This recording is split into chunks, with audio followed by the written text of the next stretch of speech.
这一球3球之间，超越安打，再见安打，王国辉击出的再见安打，打击也很强，然后球迷也很多，对，是有一位蛮有影响力的选手。听很多学长讲，他就是一个很好的神拜啊，就是一个很乐观的教练，可以加入兄弟也是因为他嘛。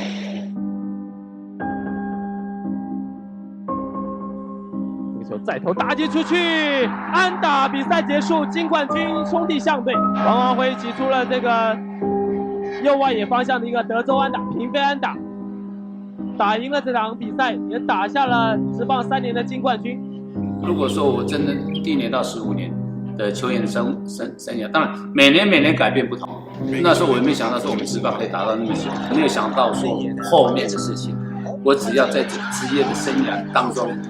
不留下我自己的记录，我只要能够打多少也算记录。从我很小的时候认识他，一直到现在，然后他的个性一直都是很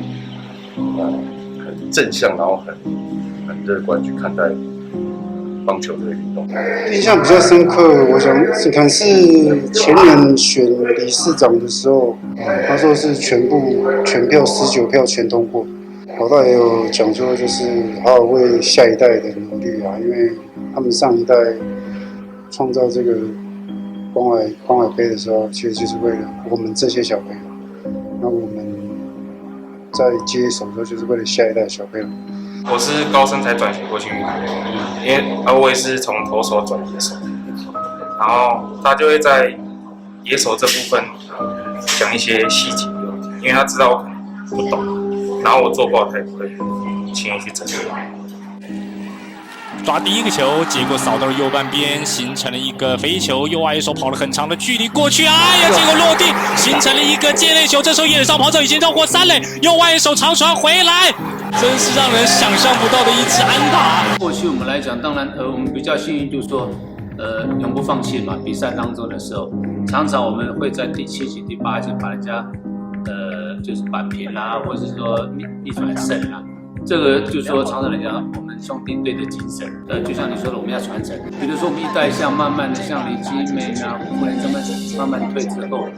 林义珍当中，下面就是陈瑞正啦、彭正明啦，就是2代像的。那你也要经过了3年4年的洗礼之后，才有更好的成绩啊。要不是没有他的选择，现在可能没有办法打球嘛。有听到就是说，他也是有独排众议嘛，然后把我选进来兄弟这样子，因为当时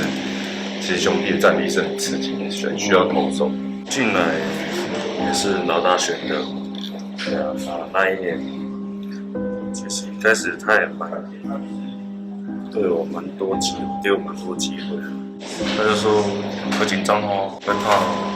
没问题啊，选手刚进来就是这样，如果成长就是看你们自己。他球技的东西不会告诉你太多，可是他跟你说心态方面的问题，因为毕竟职棒也是心理素质也是很重要。像他常常就跟我们讲说，他为什么上去打都是关键。他说抱一个心态就是